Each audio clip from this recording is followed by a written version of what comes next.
કેમ છો દોસ્તો? હું છું ડોક્ટર તરુણ બેંકર. હું 1991ની સાલથી થિયેટર, ટેલિવિઝન અને હવે સિનેમા સાથે સંકળાયો છું. મિત્રો, એક સમયે જેના માટે ભાંડ કે ભવૈયા શબ્દ વપરાતો એ હવે સોફિસ્ટિકેટેડ બની ગયો છે અને આપણા માટે હવે વપરાય છે એક્ટર કે એક્ટ્રેસ. મારું એવું માનવું છે કે લગભગ દરેક ગલીની અંદર જો તમે જઈને બૂમ પાડો કે એક્ટર જોઈએ છે તો દરેક ઘરમાંથી એકાદ વ્યક્તિ તો બહાર આવશે જ.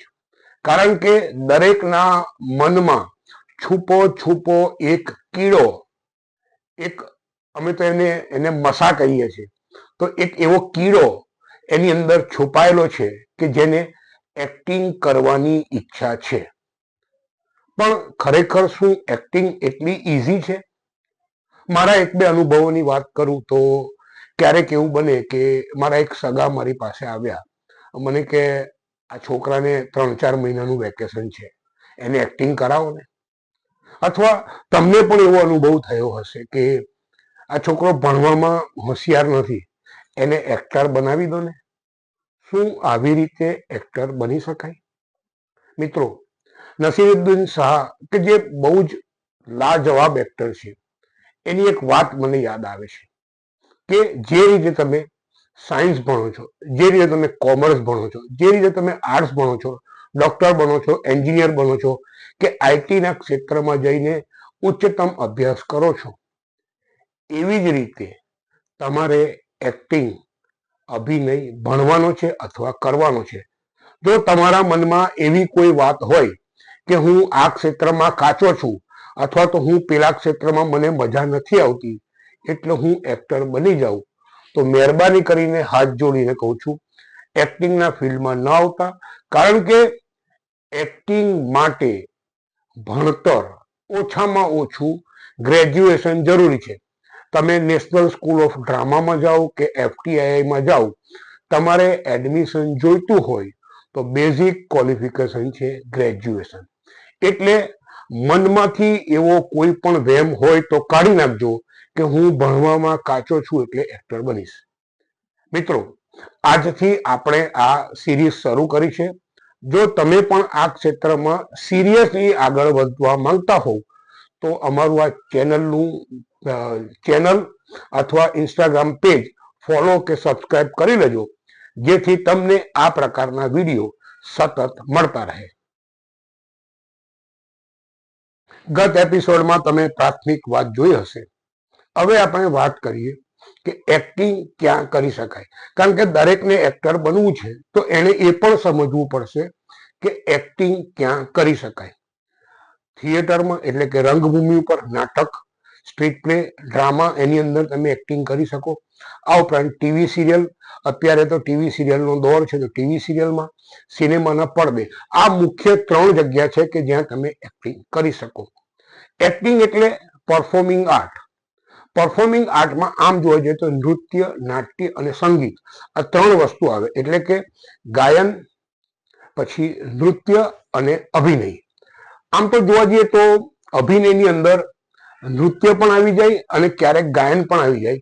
કારણ કે પહેલાના વખતમાં તો સંગીત નાટકો બનતા જેમાં એક્ટર પોતે ગાતો, અને એક સમય તો એવી સ્થિતિ હતી કે જે સારો ગાયક હોય એને એક્ટિંગ મળતી. એટલે આ પરફોર્મિંગ આર્ટ છે, તેને તમે સ્ટેજ ઉપર, ટેલિવિઝન ઉપર કે સિનેમામાં કરી શકો. તો તમને એમ થશે કે આમાં જવું કેવી રીતે? બહુ પ્રેક્ટિકલ વસ્તુ છે કે તમારે આ કોઈ પણ ક્ષેત્રમાં જવું હોય તો આ પ્રકારની એક્ટિવિટી કરતા ગ્રુપ સાથે જોડાવવું પડે. શરૂઆત તમે નાટકથી કરી શકો. ઘણી વાર એવું પણ બને કે સ્કૂલ કે કોલેજમાં તમે વન એક્ટ પ્લે કર્યો હોય કે એકોક્તિ કરી હોય, તો એ તમારું ફાઉન્ડેશન બને અને આવી રીતે તમે ક્રમશઃ આગળ વધી શકો. પરંતુ હું ફરીને કહું છું કે જો તમારે એક્ટર બનવું છે તો તમે એક્ટિંગ શીખી શકો, એક્ટિંગ સ્કૂલમાં જોડાઈ શકો. પણ હું અંગતપણે એવું માનું છું કે એક્ટિંગ એ શીખવવાનો સબ્જેક્ટ નથી. તમારામાં ઇનબિલ્ટ જે ટેલેન્ટ છે એને હું એન્હાન્સ કરી શકું, એને નર્ચર કરી શકું, એને પોલિશ કરી શકું. તમને એક્ટિંગની સ્કિલ શીખવી શકાય. એક્ટિંગ નહીં. આપણા બીજા એપિસોડમાં આપણે વાત કરી હતી કે તમારે એક્ટિંગ કરવી હોય તો એક્ટિંગ શીખવી પડે. એટલે પહેલો સવાલ એ આવે કે હું એક્ટિંગ શીખવા ક્યાં જાઉં. બહુ સાચી વાત છે મિત્રો કે ઘણા લોકો એક્ટિંગ સ્કૂલ અથવા એક્ટિંગ શીખવવાની દુકાન ખોલીને બેઠા છે. તમે જશો એટલે તમારું સ્ક્રીન ટેસ્ટ લેશે અને પછી એમ જ કહેશે કે તમારે આ પ્રકારની ફી ભરવી પડશે, તમારે આમ કરવું પડશે, તમારે તેમ કરવું પડશે. કેટલીક એક્ટિંગ ઇન્સ્ટિટ્યૂટમાં કે સ્કૂલોમાં કે ક્લાસમાં તો સીધી તમને મિમિક્રી શીખવશે. એટલે તમને કોઈ પણ ફિલ્મનો ડાયલોગ આપી ને કહેશે કે તમે આ કરવા માંડો, આને તૈયાર કરો. મિત્રો, મારી દ્રષ્ટિએ આ એક્ટિંગ નથી, આ તમને મિમિક્રી શીખવવામાં આવે છે. એક્ટિંગ શીખવી હોય તો તમારે ભરત મુનિના નાટ્યશાસ્ત્રને બેઝિકથી સમજવું પડે. કારણ કે દરેક પાત્રની પોતાની એક લાયકાત છે, દરેક રોલની પોતાની એક કેરેક્ટરિસ્ટિક છે. એટલે જો તમારે એક્ટિંગ કરવી હોય તો થિયરિટિકલી અને પ્રેક્ટિકલી એને બેઝિકથી સમજવી પડે. એટલે પેલી કહેવત છે કે લોભિયાઓના ગામમાં ધુતારા ભૂખે ના મરે. ઘણા લોકોને એમ થાય કે હવે હું રાતોરાત એક્ટર બની જાઉં, આજે એક્ટિંગ સ્કૂલમાં દાખલ થયો, કાલે હું અમિતાભ બચ્ચનની સાથે રોલ કરીશ અને પરમ દિવસથી હું એક દિવસના ₹1-2 લાખ કમાતો થઈ જઈશ. મિત્રો, આ મીથ છે, ભ્રમણા છે. એક્ટિંગમાં રાતોરાત સ્ટાર બનાતો નથી. એક્સેપ્શનલ કેસ હોય કે કોઈ એક માણસને ચાન્સ મળી ગયો, બાકી 100માંથી 99 લોકોએ મહેનત અને સ્ટ્રગલ કર્યા પછી જ એક્ટર બનવું પડે. તો એક્ટિંગ ક્યાં કરી શકાય? એના માટે તમારે સારી એક્ટિંગ સ્કૂલ, જેની અંદર બહુ જ રિનાઉન્ડ લોકો ભણાવતા હોય, એની સાથે જવું પડે. હવે આ મુદ્દો આવે કે એક્ટિંગ કરવા જવું છે એટલે પહેલો પ્રોબ્લેમ એ આવે કે આની ફીનો ઓપ્શન શું, આની ફી માટે શું કરીશું. બીજું કે દરેક શહેરમાં તો એક્ટિંગ સ્કૂલ નથી, એટલે તમારે બીજા શહેરમાં એક્ટિંગ શીખવા જવું પડે. ત્યારે એમ થાય કે ત્યાં રહેવા, જમવાનો ખર્ચો અને બીજી બધી વ્યવસ્થા કેવી રીતે કરીશું. એટલે મારો પહેલો મુદ્દો પાછો આવે કે એજ્યુકેશન ત્યાં જરૂરી છે. જો તમે માનો કે કોઈ મોટા શહેરમાં રહેતા હો, અથવા ઘણા એવા ક્લાસીસ છે કે સેટરડે સન્ડે 2-2 કલાક તમને શીખવતા હોય, જો તમે એજ્યુકેટેડ હોવ, તમે અર્નિંગ કરતા હોવ, અથવા તમારા ઘરની ફાઇનાન્શિયલ કેપેસિટી સારી હોય તો તમે જઈ શકો. માનો કે તમારા ઘરની કેપેસિટી નથી અને તમે જો જોબ કરતા હોવ, અર્નિંગ કરતા હોવ, તો તમે તમારો ખર્ચો જાતે કાઢી શકો. પાછી મૂળ વાત ફરી ફરીને એ જ આવે છે કે એક્ટિંગ કરવી હોય તો ઘણી બધી સ્કૂલો અવેલેબલ છે, ઘણા બધા ધુતારા પણ માર્કેટમાં છે. તમારે શુદ્ધ બુદ્ધિથી એ વિચારવાનું છે કે કોની સાથે કામ કરી શકાય. પણ એની સાથે સાથે અનેક સમસ્યાઓ ઊભી છે, એ સમસ્યાનો સામનો કેવી રીતે કરી શકાય એ પણ તમારે સમજવાનું છે. હવે માની લો કે તમે એક્ટિંગ શીખી ગયા, તમે કોઈ એક્ટિંગ ક્લાસ જોઈન કર્યો, કોઈ સંસ્થા જોઈન કરી, અથવા કોઈ થિયેટર ગ્રુપ સાથે કામ કરી અને તમે બેઝિક એક્ટિંગ શીખી ગયા. હવે તમને એવું લાગે છે કે મને એક્ટિંગ કરતા આવડે છે, તો હું થોડી એક્ટિંગ કરી શકું છું. તો પછી શું? તો તમારે જે તે production house, film making company કે થિયેટરને એપ્રોચ કરવો પડે. હવે એવું તો છે નહીં કે તમારા ઘરની આજુબાજુ આ કંપનીઓ આવેલી છે. એટલે તમારે આવી જે નેશનલ લેવલે કે સ્ટેટ લેવલે જે સંસ્થાઓ આ રીતે કામ કરે છે તેનો એપ્રોચ કરવો પડે. તો તમે એનો એપ્રોચ કેવી રીતે કરશો? સીધા એની ઓફિસે પહોંચી જશો કે એને કાગળ લખશો કે એને ઈમેલ કરશો? ના મિત્રો, તમારે એક્ટિંગ શીખી ગયા છો અથવા તમને એક્ટિંગ આવડે છે તો તમારે તમારો ફોટો અને વિડીયો પોર્ટફોલિયો બનાવવો પડશે. તેમાં તમારા પ્રોફાઇલ પિક્ચર્સ, પ્રોફાઇલ શૂટ એ બધું હોય, જે તમે એમને મોકલીને એમને એપ્રોચ કરી શકો. એટલે જે પ્રોફેશનલ લોકો છે એ તમને એપ્રોચ કરશે જો એમને એમના કેરેક્ટર પ્રમાણે આ તમે સેટ થાવ છો તો. હા, ધુતારાઓ તરત જ તમને ફોન કરશે કે તમે આવી જાઓ અને અમે તમારો સ્ક્રીન ટેસ્ટ લઈશું ને આમ કરીશું, પેલું કરીશું. અને એના નામ પર પણ 400-500 રૂપિયા લઈ લેવાવાળા લોકો છે. તો તમને પાછો બીજો સવાલ આવે કે તો પછી મારે મારો વિડીયો કેવી રીતે બનાવવો? તો તમારો પ્રોફાઇલ વિડીયો અથવા પ્રોફાઇલ ફોટોગ્રાફ બનાવો, અથવા તમારો ઇન્ટ્રોડક્શન વિડીયો બનાવો. ઇન્ટ્રોડક્શન વિડીયોમાં તમારે શું કરવાનું છે?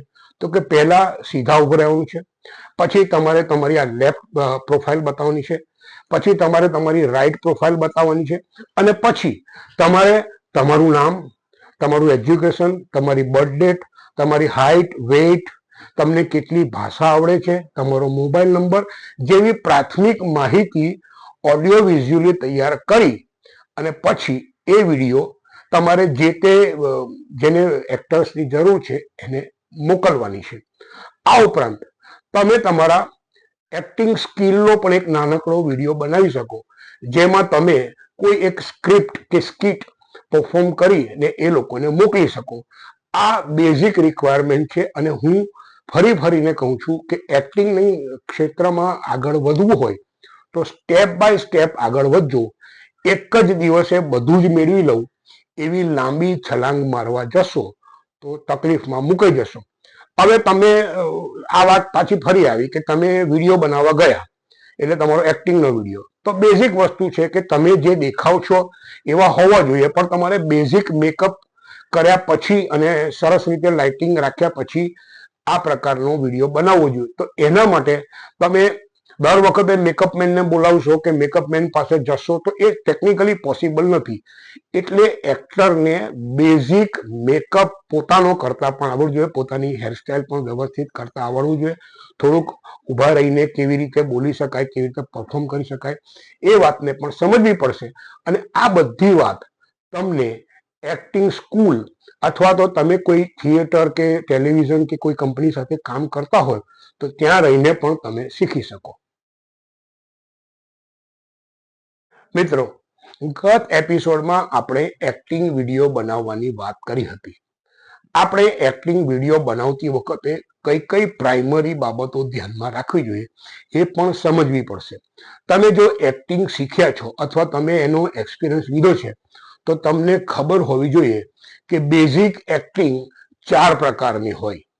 જો તમે થિયેટર સાથે સંકળાયેલા હશો તો થિયેટરમાં નાટક શરૂ થાય તે પહેલા એક શ્લોક બોલાય છે.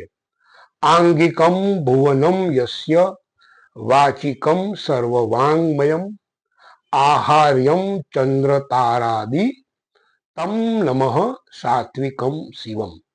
મિત્રો, આ શ્લોકને તમે સમજશો, એને જીવનમાં ઉતારશો તો તમને અભિનયની પાયાની તાલીમ આની અંદરથી જ મળશે. અહીંયા મૂળ 4 વાત કરી છે. આંગિક અભિનય એટલે કે અંગ અને ઉપાંગોથી જે કરવાનો અભિનય છે. માનો કે હું તમને એમ કહું તો હું બોલ્યા વગર તમને કહું છું કે ચૂપ થઈ જાઓ. આ એક મેં દાખલો આપ્યો, આ આંગિક અભિનય છે. બીજો છે વાચિક અભિનય, જેમાં બોલવાનું છે. તમે એક જ વાતને અનેક રીતે અનેક ભાવ સાથે બોલી શકો. મારે પાણી પીવું છે, મારે પાણી પીવું છે. આ એક જ વાત છે, પણ ક્યાં કયો ભાવ જરૂરી છે એની વાત છે. તો આ થયો વાચિક અભિનય. પછી છે આહાર્ય અભિનય. તમારો જેવો રોલ છે, જે કેરેક્ટર છે એ પ્રમાણે તમારે કોસ્ચ્યુમ મેકઅપ કરવાનો છે. માનો કે આ જે મારું કોસ્ચ્યુમ છે તો હું કોઈ એક વક્તાના રોલમાં કે કોઈ એક સામાન્ય વ્યક્તિના રોલમાં કહી શકું, પણ હું રાજાનો રોલ કરતો હોય તો આ કપડાં પહેરી શકું, અથવા ભિખારીનો રોલ કરતો હોય તો એ જે આહાર્ય અભિનય છે તેમાં આ વાત આવે. અને ચોથો છે સાત્વિક અભિનય, જેમાં એક્શન રિએક્શન અને એન્વાયરમેન્ટની વાત આવે, કે જેમાં કોઈ તમારી સામે જે પ્રસ્તુત કરે છે તો એની અગેન્સ્ટમાં તમારું એક્શન અને રિએક્શન કેવું હોવું જોઈએ.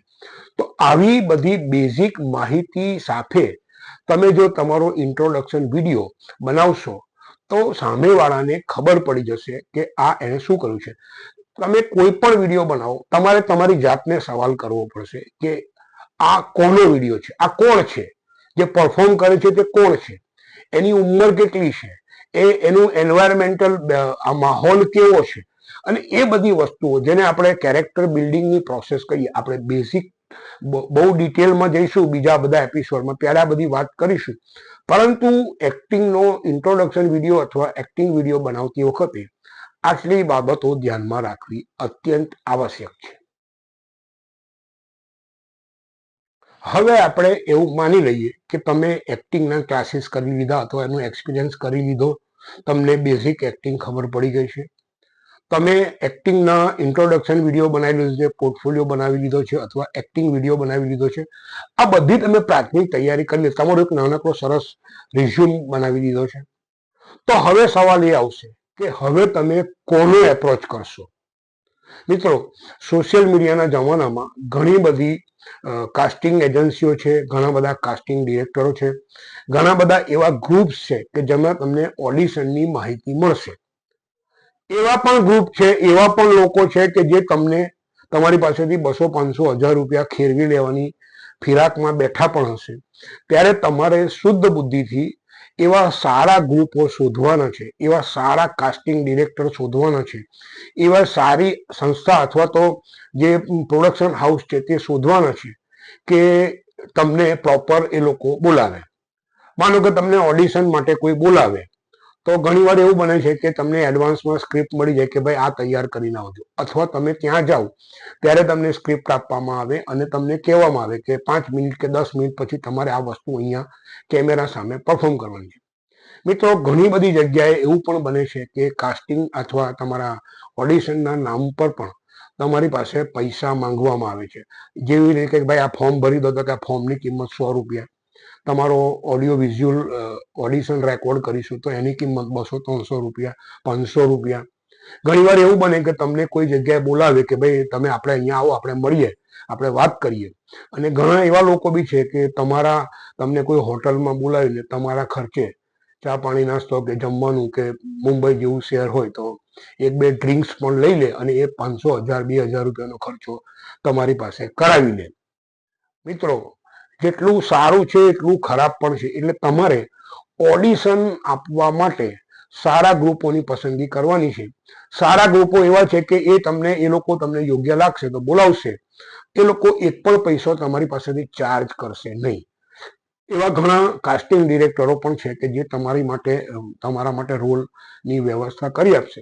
એ લોકો એમનું જે કમિશન હોય, માનો કે તમને પર ડે 2000 રૂપિયા મળતા હોય, તેમાંથી 500 કે 400 રૂપિયા એ લોકો લઈ લેશે. એ વ્યાજબી વાત છે, કારણ કે એ લોકો તમારા વતી કામ કરે છે.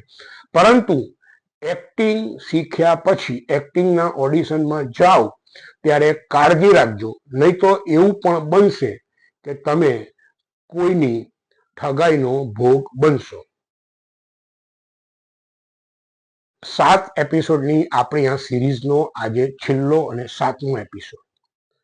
મિત્રો, એક્ટિંગમાં કામ મળવું એ બહુ જ મોટી સ્ટ્રગલ છે. જો મનમાં કોઈ પણ પ્રકારના વહેમ સાથે કામ કરવાના હોય તો મહેરબાની કરીને અહીંથી જ અટકી જજો. હા, સારા લોકોની પણ સંખ્યા બહુ મોટી છે અને એવા ઘણા સારા લોકો પણ છે કે જે તમને બધી જ રીતે સપોર્ટ કરશે.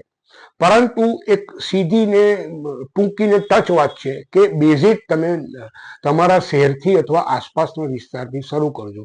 એવી કોઈ થિયેટર કંપની કે એવું કોઈ નાનકડું પ્રોડક્શન હાઉસ હોય તો એની સાથે જોડાજો, એની સાથે અનુભવ લેજો અને તમારી જાતને એટલી મજબૂત બનાવજો કે તમે કોઈ પ્રોફેશનલ જગ્યાએ કામ કરવા જાઓ ત્યારે તમે પાછા ના પડો.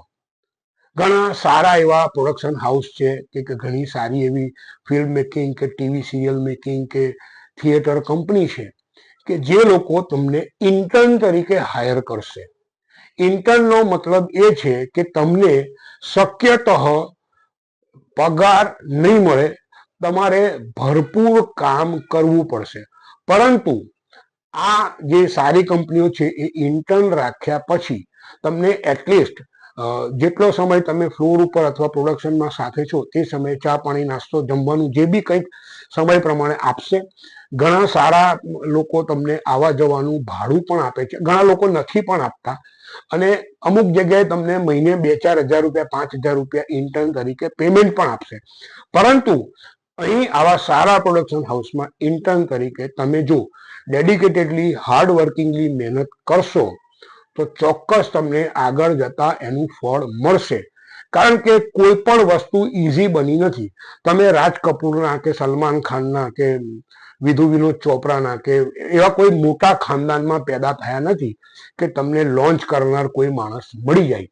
એટલે તમારે તમારી જાતને જાતે જ લોન્ચ કરવી પડશે અને એ લોન્ચ થવાનો સૌથી પોઝિટિવ મુદ્દો છે હાર્ડ વર્કિંગ, ડેડિકેશન અને પંક્ચ્યુઅલિટી. તમને જો કીધું હોય કે કાલે સવારે 7 વાગે આવી જજો તો 7માં 5 મિનિટ બાકી હોય ને ત્યારે તમારે ત્યાં પહોંચી જવાનું હોય.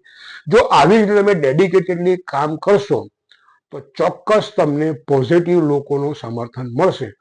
અને આપણી આ 7 એપિસોડની શ્રેણી પૂરી કરતા પહેલા ફરી એકવાર છેલ્લે કહી દઉં કે શરૂઆતથી જ પૈસાની પાછળ ભાગશો નહીં.